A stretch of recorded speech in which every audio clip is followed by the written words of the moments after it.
दोस्तों नमस्कार, स्वागत है आप सभी का। अगर फिर से चलते हैं बिहार की ताज़ा खबरों की ओर, लेकिन उससे पहले अगर आपने अभी तक इस चैनल को सब्सक्राइब नहीं करो कर लें, जिससे कि आपको बिहार की ताज़ा खबर रोजाना मिलती रहे। पहली बड़ी खबर, कैमूर में पप्पू यादव ने जगदानंद सिंह पर साधा निशाना, कहा कि लालू यादव के पीठ में छुरा भोंक रहे हैं, बेटे को पार्टी से क्यों नहीं निकाल रहे। कैमूर पहुंचे जाप सुप्रीमो पप्पू यादव ने राजद के प्रदेश अध्यक्ष जगदानंद सिंह और उनके बेटे सुधाकर सिंह पर जमकर हमला बोला और कहा कि सुधाकर सिंह बीजेपी के अनुकंपा पर आए हैं और उनके इशारे पर काम कर रहे। बक्सर कांड पर पप्पू यादव ने कहा कि जो लोग किसान की बात करते हैं उनका हमदर्द बनते हैं, तो इतनी बड़े मामले के बाद बाप बेटे क्यों नहीं गए। पप्पू यादव ने राजद के प्रदेश अध्यक्ष जगदानंद सिंह पर बयान देते हुए कहा कि 4 महीने तक लालू यादव को आंख दिखाकर हट गए, तो फिर वापस क्यों आए। पप्पू यादव ने हमला करते हुए कहा कि जगदानंद सिंह हमेशा लालू यादव के पीठ में छुरा भोंकने का काम किए हैं। जितना सुधाकर सिंह ने बोला उतना अगर दूसरे लोग बोले होते तो कब का पार्टी से निकाल दिए होते। हल्कर मोतिहारी में चलती हुई मालगाड़ी की बोगी में आग लग गई। इसके बाद स्टेशन के आउटर पर लगे फायर ब्रिगेड की गाड़ी के सहयोग से आग पर काबू पाया गया। घटना मोतिहारी के रक्सौल रेलवे स्टेशन की है। बताया जा रहा है कि कोयला लदी मालगाड़ी जैसे स्टेशन पहुंची, बोगी में आग लग गई और इसके बाद अफरा तफरी मच गई। इसके बाद समय से फायर ब्रिगेड की गाड़ी की मदद से आग पर काबू पाया गया। हल्कर नए साल में लालू प्रसाद यादव की मुश्किलें बढ़ी। लैंड फॉर जॉब घोटाला मामले में लालू प्रसाद पर केस चलाने की मंजूरी मिल गई है। 16 लोगों पर पहले से ही चार्जशीट दाखिल है। पूर्व मुख्यमंत्री लालू यादव के खिलाफ जमीन के बदले नौकरी घोटाला मामले में मुकदमा चलाने की अनुमति गृह मंत्रालय ने दे दी है।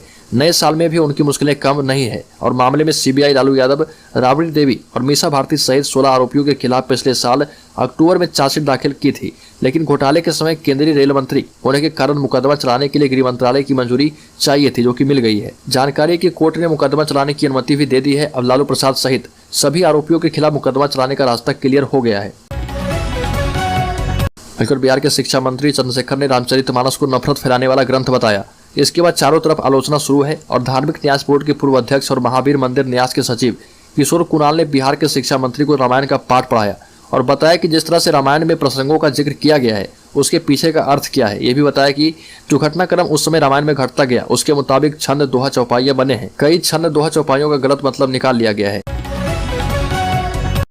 हल्की राजनीतिक गलियारे की बहुत तेज चर्चा के हिसाब से उपेंद्र कुशवाहा के कदम फिर से डगमगा रहे। अभी वो जदयू संसदीय बोर्ड के राष्ट्रीय अध्यक्ष हैं और किसी और पार्टी में जा सकते हैं, लेकिन उपेंद्र कुशवाहा ने इसे नकार दिया और कहा कि यह दुष्प्रचार है। उपेंद्र कुशवाहा ने कहा कि यह सब दरअसल मेरी और मेरे अपनों की जदयू को नंबर 1 पार्टी बनाने का मौका नहीं मिलने की तड़प है, जो मेरे जदयू को छोड़ने के रूप में दुष्प्रचारित करते हैं। मैं वैसा खिलाड़ी हूं जिसे पवेलियन में बिठाकर रखा गया है, जबकि खेलने की बहुत दरकार है। हमारी पार्टी जदयू लगातार कमजोर हो रही है और उसको मजबूत करने की गंभीर कोशिश नहीं हो रही है। हल्कर बेगूसराय में 9 महीने में कुत्ते ने 10 महिलाओं की जान ली है और इसके बाद वन विभाग ने पटना से शूटर्स बुलाकर 41 कुत्तों को मार दिया, लेकिन इसके बाद उनके शवों को वहीं छोड़ दिया गया और अब इन्हीं कुत्ते का मांस खाकर वहां मौजूद बाकी कुत्ते आदमखोर हो रहे। शूटर्स का कहना है कि सभी कुत्तों को मार दिया गया है। गाँव वाले बताते हैं कि अब भी आदमखोर कुत्ते इलाके में घूम रहे।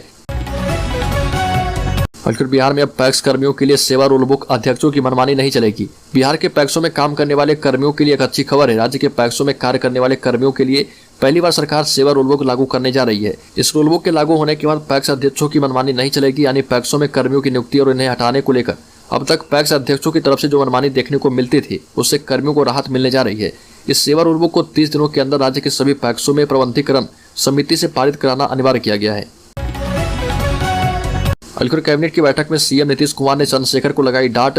सीएम नीतीश कुमार की नजर जब शिक्षा मंत्री चंद्रशेखर पर पड़ी तो उन्होंने कहा कि आप ये सब क्या बोलते रहते हैं, आपको काम पर ध्यान देना चाहिए। नीतीश कुमार की इस बात पर शिक्षा मंत्री चंद्रशेखर ने सीएम को जवाब देते हुए कहा कि कुछ गलत नहीं बोले हैं, ये बातें पहले भी कई लोग बोल चुके हैं। इसके बाद सीएम ने चंद्रशेखर को इस तरह के बयानों से बचने की सलाह दी है। वहीं तेजस्वी यादव ने कहा कि उन्होंने रामचरितमानस पर कोई बयान नहीं दिया है, आरएसएस के बंच ऑफ थॉट्स और मनुस्मृति पर बयान दिया है। हल्कर बिहार में नौकरियों की बहार। मुख्यमंत्री नीतीश कुमार की अध्यक्षता में आयोजित कैबिनेट की बैठक में विभिन्न विभागों में 199 पदों के सृजन की स्वीकृति मिल गई है। इसके बाद इन पदों पर नियुक्ति का रास्ता साफ हो गया है। कैबिनेट के द्वारा बीएम मंडल विश्वविद्यालय मधेपुरा में कुल 18 विषयों में स्नातकोत्तर विभागों की स्थापना के साथ ही पटना विश्वविद्यालय पटना में बायोटेक्नोलॉजी विभाग की स्थापना की गई है। साथ ही जीएसटी लागू होने के बाद कर संग्रह में वृद्धि और अंकेक्षण को सुगम बनाने के लिए संविदा आधारित 4 पदों की स्वीकृति दी गई। हल्कर अवैध बालू खनन के मामले में निलंबित किए गए भोजपुर के तत्कालीन एसपी राकेश कुमार दुबे और औरंगाबाद के तत्कालीन एसपी सुधीर कुमार पोरिका की मुश्किलें बढ़ती जा रही है। दोनों आईपीएस अधिकारियों का निलंबन फिर से 180 दिन यानी 6 माह के लिए बढ़ा दिया गया है। गृह विभाग ने इस संबंध में आदेश जारी कर दिया है। अब दोनों अफसर 16 जुलाई 2023 तक निलंबित रहेंगे और दोनों अफसरों पर बालू के अवैध खनन में शामिल लोगों को मदद पहुंचाने और इसमें संलिप्त रहने का आरोप है। और बिहार के शिक्षा मंत्री प्रोफेसर चंद्रशेखर को बिहार के आरजेडी अध्यक्ष जगदानंद सिंह का समर्थन मिल गया है। जगदानंद ने कहा कि आरजेडी पूरी तरह से प्रोफेसर चंद्रशेखर के साथ खड़ी है। कमंडलवादों के खिलाफ हमारी मुहिम जारी रहेगी।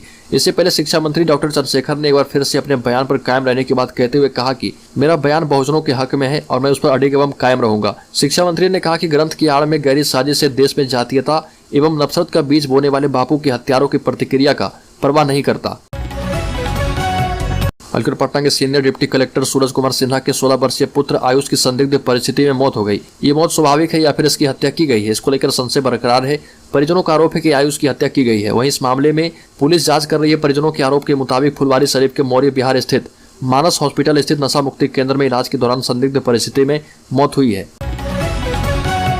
अलकर राजद सुप्रीमो लालू यादव की मुश्किलें बढ़ गई है। एक तरफ जहां किडनी ट्रांसप्लांट के बाद राजद प्रमुख की सेहत को लेकर उनके समर्थक प्रार्थना एवं दुआ कर रहे हैं, वहीं दूसरी ओर लालू यादव समेत उनके परिजनों की मुश्किलें अब एक घोटाले के मामले ने बढ़ा दी है। गृह मंत्रालय ने रेलवे में नौकरी देने के बदले आवेदकों से जमीन लेने के पुराने मामले में पूर्व रेल मंत्री लालू यादव के खिलाफ मुकदमा चलाने की अनुमति दे दी है।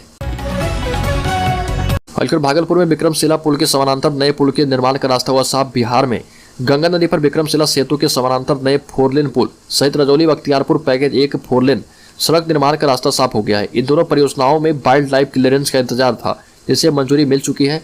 जानकारी के मुताबिक निर्माण कार्य को अब बहुत जल्द फॉरेस्ट क्लियरेंस भी मिल पाएगा। विक्रमशिला सेतु के समानांतर नए 4 लेन पुल को बनाने के लिए निर्माण एजेंसी का चयन हो चुका है। अलकर जन अधिकार पार्टी के राष्ट्रीय अध्यक्ष पप्पू यादव ने बिहार के शिक्षा मंत्री को कड़ी चेतावनी दे डाली। जाप सुप्रीमो पप्पू यादव ने कहा कि राज्य के शिक्षा मंत्री को इस तरह के बयान से बचना चाहिए। यह फालतू की चीजों में उलझने के बदले राज्य में जो बीएससी और बीपीएससी में पेपर लीक हो रहा, उसको रोकने पर ध्यान केंद्रित करना चाहिए। राज्य के यूनिवर्सिटी में 3 साल के कोर्स में 5 साल लग रहे और उस पर ध्यान देना चाहिए। उनको प्राइवेट स्कूलों की मनमानी पर ध्यान देना चाहिए। पप्पू यादव ने कहा कि ऐसा हो सकता है कि रामचरितमानस का कोई लाइन गलत हो, लेकिन पूरी रामचरितमानस पर और राम के कैरेक्टर पर सवाल उठाना पूरी तरह से गलत है।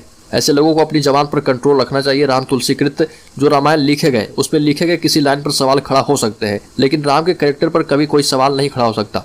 कोई पार्टी या दल का व्यक्ति गलत हो सकता है, लेकिन कोई महापुरुष गलत नहीं होता। बिहार में 20 शहरों में येलो अलर्ट जारी। बिहार में कड़ाके की ठंड का जनजीवन पर काफी असर पड़ा है। मौसम विभाग की तरफ से राज्य के 20 जिलों में येलो अलर्ट जारी किया गया है। मौसम विभाग की तरफ से कहा गया कि इन जिलों में अगले 2 दिनों तक घना कोहरा देखने को मिल सकता है।